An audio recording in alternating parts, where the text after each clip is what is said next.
Ang astig talaga ng bagong Benda Motors Dark Flag 500 cruiser bike, air suspension with cruise control and equipped din ng dual ABS and traction control. Napaka-moderno.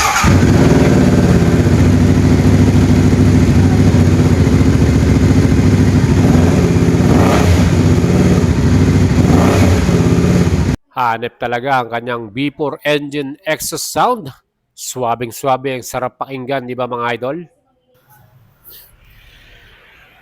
So what's up mga idol? Nandito tayo ulit sa Benelli, Dagupan, Pangasinan, and mainit-init pa. Kararating lang itong bagong sports cruiser bike nila na Dark Flag 500 Commander, no?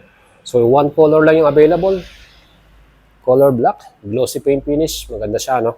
And ang forma rin ng kanyang alloy cast wheel. So sa mga idol natin na gustong magkaroon ng bagong cruiser bike, perfect itong bagong model na to. 500cc V4 cylinder engine, 16 valves. Napakaganda ng exhaust sound niyan. Mamaya paparinig natin sa inyo.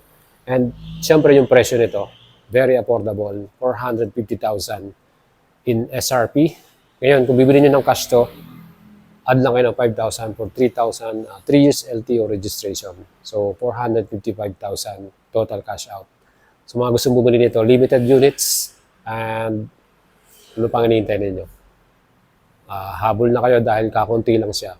At isa pa sa pinaka-the best dito, yung kanyang engine type, mga idol. Dahil sabi ko nga sa inyo, B4 cylinder, 16 valves, and ang claim niya ng Benda Motors, self-made yan. Sariling gawa nila yan. And sa isang cruiser category, kauna-unahan niyang ginawa ng isang Chinese company.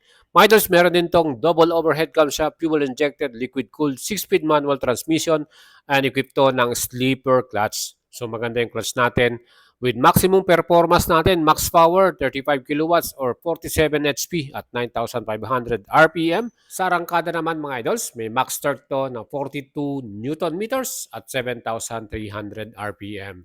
So mapipil na natin yung lakas at arangkada nito hanggang dulo. No? Compression ratio nito may sukat naman na 11.5 by 1 at ang bore by stroke naman 53.5 mm by 55.2 mm mga idol. Ang kanilang naging average top speed dito kayang umabot ng 145 to 165 km per hour. Depende na rin sa rider yan. At naka-belt drive para mas feel mo yung cruising at smooth ride. Even long touring tayo mga idol. Ano? Yan po yung kagandahan ng belt drive natin.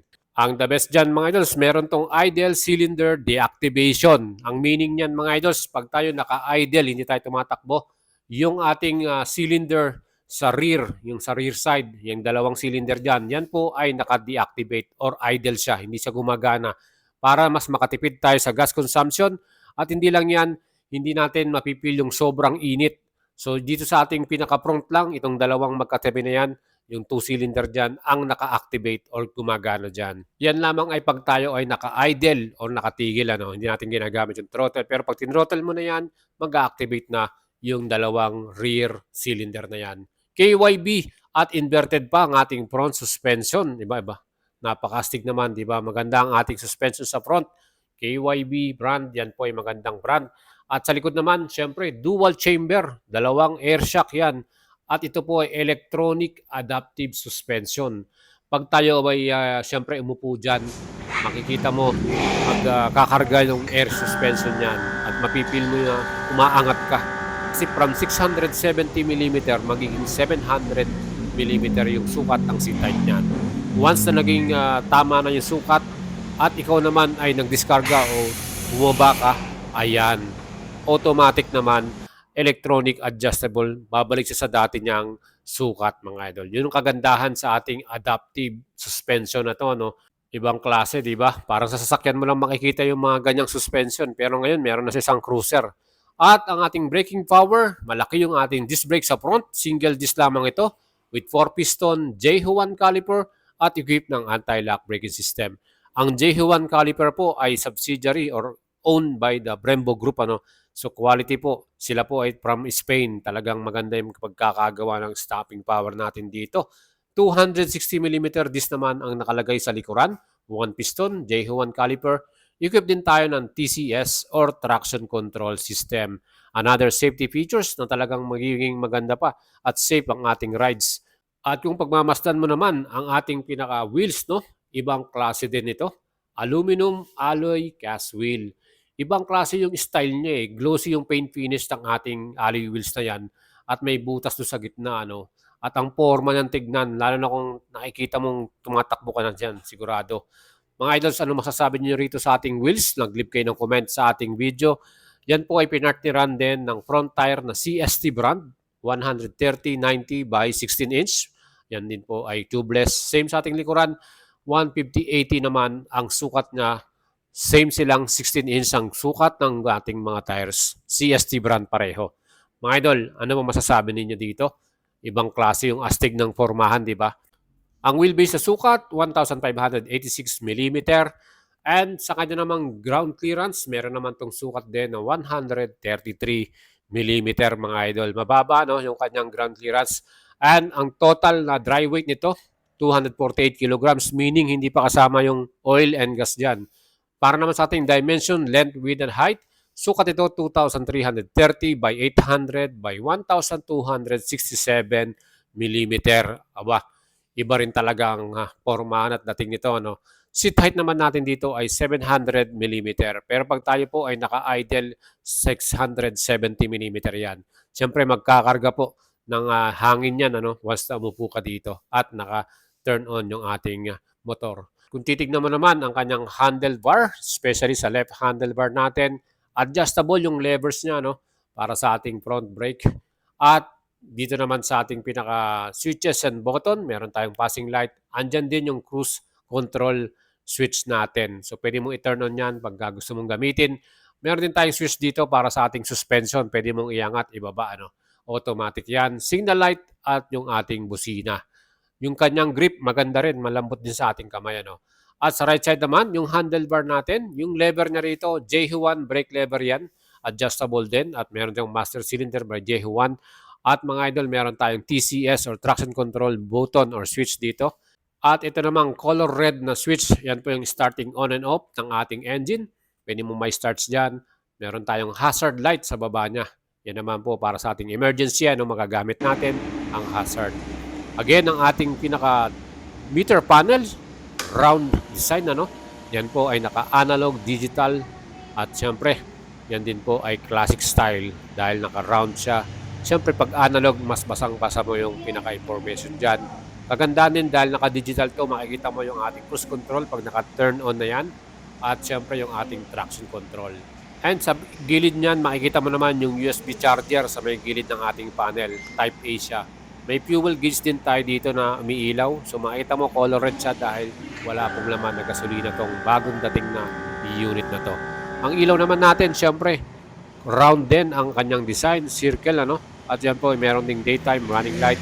Plus ito, napakalinaw din dahil all LED ang lightings natin from headlight, high and low beam at yung signal light natin. Ayan po yung ating pinaka-signal light. Siyempre, pag hinazard mo yan, kitang-kita mo rin ang ating ilaw dito. Mga idols, anong masasabi nyo sa design ng ating ilaw? Kasi parang kamukha siya nung sa Napoleon Bob or doon sa ating Chinchilla 500 ano. So parang kamukha lang din siya ng dark flag, yung pinaka front headlight design.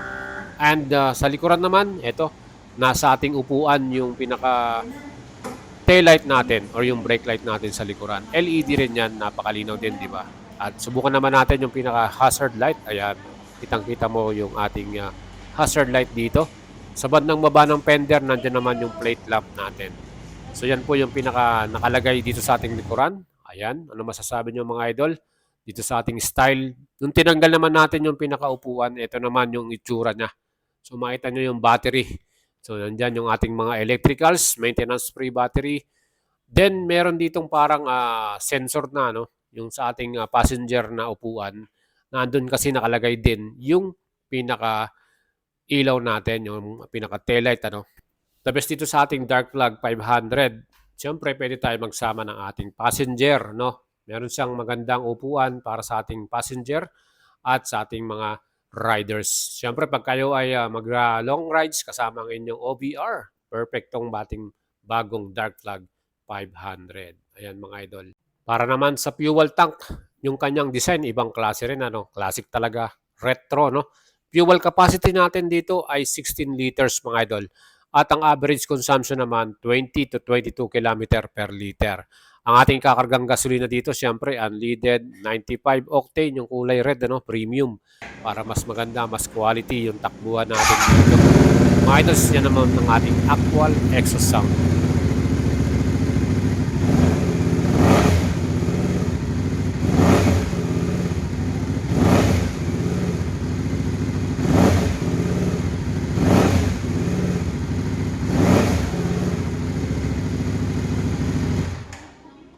Grabe talaga, sarap pakinggan ng exhaust sound niya. Yung mirror natin sa dark flag, yan po. Yan ay round mirror, Classic style din. At yung mga apakan natin, meron din siyang rubber, Para anti-shock, Mas maganda. At meron din tayong side stand dito. At syempre yung fender natin, yan. Pwede nating lagyan din yan ng other accessories kung gusto nyo. Again, ang ating presyo sa Dark Flag 500 ay 450,000. Kung bibili kayo ng cash at kayo ng 5,000 for 3 years LTO registration. YL Finance naman, 129,000, 20% down payment. At 3 years to pay naman natin dito, 16,300 pesos. Mga idol, kung kayo po ay interesado at gustong bumili ng bagong Dark Flag 500, ano pang hinihintay ninyo? Mag-PM lang kayo at mag-send message sa ating Facebook page, Boy Salabaria. Tutulungan natin kayo at i-assist. Right, Chip po.